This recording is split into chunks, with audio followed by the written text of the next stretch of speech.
ازيكم يا حبايب قلبي؟ عاملين ايه؟ يا رب تكونوا بخير وفي احسن حال يا رب. انا مامة نورسين ودي قناتي، قناة مطبخ ام البنات. اتمنى تكونوا بخير وفي احسن حال. النهارده هنعمل مع بعض الدناش الاقتصادي بطريقة سهلة جدا وبمقادير على قد الايد. عندي هنا كوباية من الحليب، حطيت عليها معلقتين من السكر، وكمان هحط عليها معلقة ونص كده من النشا الذرة او المية زينة، او ممكن تستخدمي معلقتين من الكاسترد لو متاح عندك. لو مش متاح استخدمي النشا عادي. هبتدي ادوب المكونات بتاعتي دي على البارد، وبعد كده هروح بقى احطها على النار ونشوف مع بعض. حاولي ان انتي تقلبيه وهو على النار وما تشيليش ايدك منه عشان خاطر النشا بتاعنا ما يتحرقش ويكلكع من تحت كده ويدي ريحة وحشة للمهلبية اللي احنا بنعمل دي. كده تقلت معايا وبقت بالقوام اللي انتوا شايفينه دوت. هطفي عليها ونشوف هنعمل ايه تاني. هفضيها بقى في بولة كده وهغطيها بأي كيس تلاجة، فاتحة كيس تلاجة يعني، وهغطي الوش بتاعها عشان ما يعملش كده مية، وهحطها في التلاجة لغاية لما تبرد واعجن العجينة اللي انا عايزاها. هجيب بولة بقى بتاعة العجن، هحط فيها كوباية من الحليب الدافي. ممكن تستغني عن الحليب وتحطي كوباية مية دافية وتزودي معلقتين من اللبن البودر. حطيت معلقتين كبار او معلقتين ونص كده من السكر عشان تبقى العجينة مسكرة شوية. وكمان هحط معلقة كبيرة من الخميرة او كيس من الخميرة الفورية اللي هو 10 جرام. هبتدي بقى ادوب الخميرة بتاعتي كده زي ما انتوا شايفين، وبعد كده هنزل عليها بمعلقة كبيرة من الخل الطعام الابيض.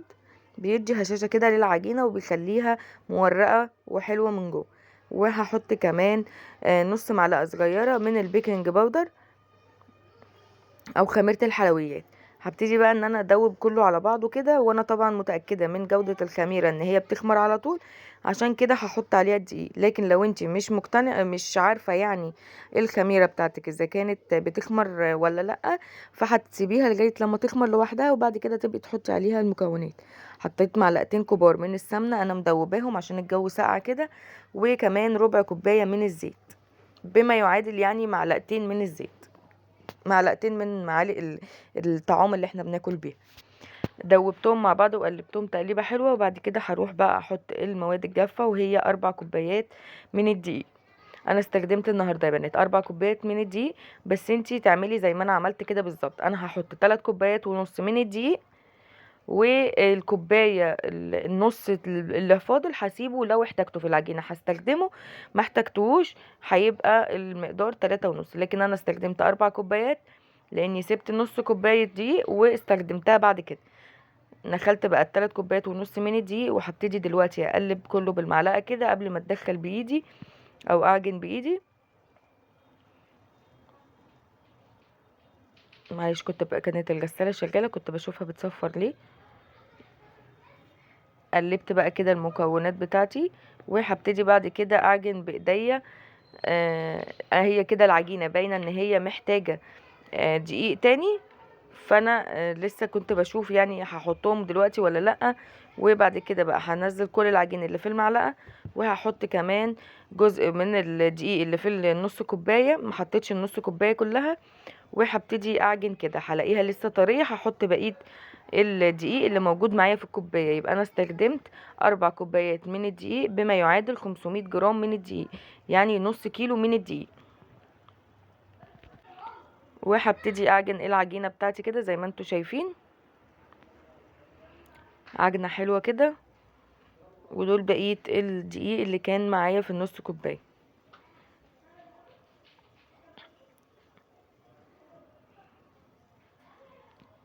اهو زي ما انتوا شايفين كده.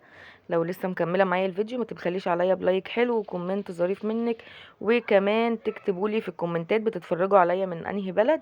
عايزه اشوف كده بقى هل في ناس كتير من بلاد غير مصر بتتفرج عليا ولا في مصر بس، وعايزه طبعا اتشرف بيكم. هحط بقى على العجينة مسحتها مسحة من الزيت وغطيت وشها بستريتش راب.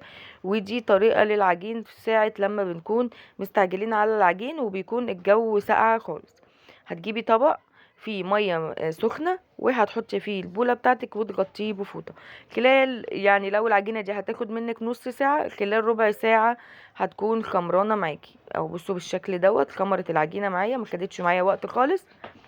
هشيل بقى الميه دي، وكانت الميه لسه دافيه يعني ما كانتش بردت خالص ولا حاجه. هجيب بقى العجينه بتاعتي هركنها بقى كده على جنب، وهجيب المفرش السيليكون بتاعي بتاع العجن احطه على الرخامه كده، وابتدي انزل بالعجينه بتاعتي.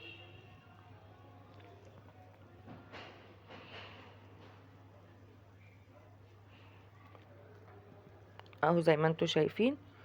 وكمان هبتدي بقى اجيب النشابه بتاعتي او الفراده. هبتدي الاول افرد بايديا، وبعد كده هجيب النشابه بتاعتي عشان افرد بيها. انا عايزه افردها على شكل يعني مستطيل، ولا هي مش عايزاها تكون مدوره. فحاولي على قد ما تقدري ان انت تعمليها على شكل مستطيل عشان تقدري تجيبي تعرفي تلفيها بعد كده الرول اللي احنا هنلفه. انا على قد ما قدرت عملتها كده يعني. وبعد كده جبت المهلبيه بتاعتي، بصوا مسكت ازاي بقى لما حطيتها في التلاجة وبردت. وهنزل بيها بالاسباتيولا بتاعتي، وهبتدي ان انا امسح بيها على العجين. ما تخافوش يا بنات، لما تتحط في الفرن مش بتتحرق ولا حاجه، بل بالعكس بتدي طراوه كمان للعجينه حلوه جدا، وبتديها طعم كمان حلو جدا جدا. هبتدي بقى ان انا امسح كده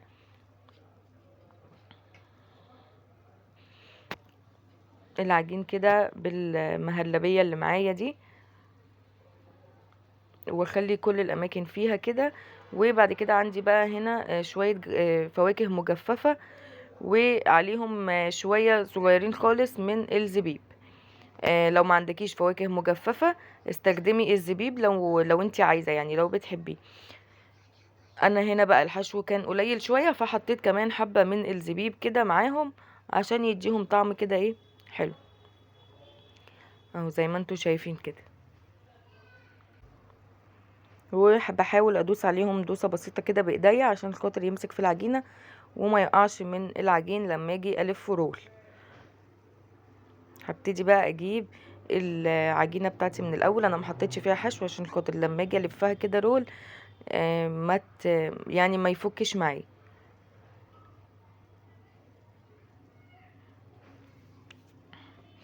وهبتدي بقى الف رول كده. بس انا لقيت حتة فاضية كده، فبحاول ازود فيها ايه من الزبيب. طبعا الحشو ده اختياري، اللي يعجبك حطيه يعني الكمية اللي انت عايزة تحطيها حطيها، حتى لو مش بتحبي الحاجات دي كتير ما تحطيش كتير، يا دوبك بس تلون العجين كده وتدي شكل حلو للعجين. هبتدي بقى الفها رول كده زي ما انتوا شايفين، زي السينابون كده بالظبط. ونحاول ان احنا نضغط من الجناب عشان خاطر يمسك في الحشوة دي. اهو بالشكل اللي انتوا شايفينه ده. وبعد كده بقى هبتدي اجيب الطرف بتاع العجينه من اللي هو الموجود من ورا، وهبتدي اضغط عليه كده واقفل بيه على العجينه عشان خاطر ما يفكش معايا.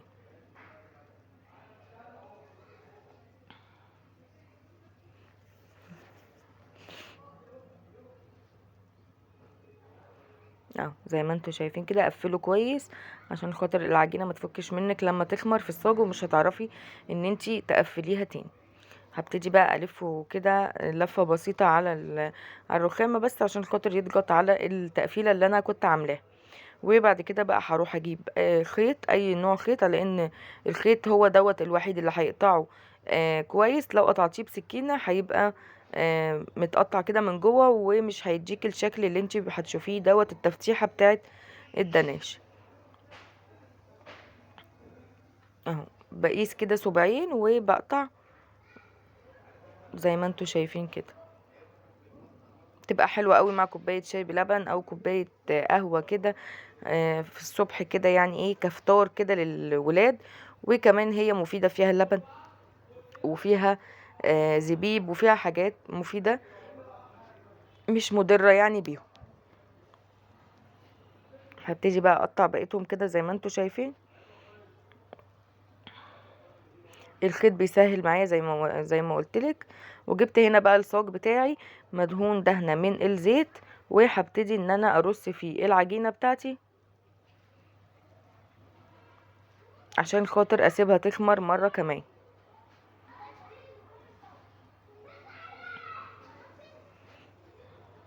انا بحاول ارصهم جنب بعض كده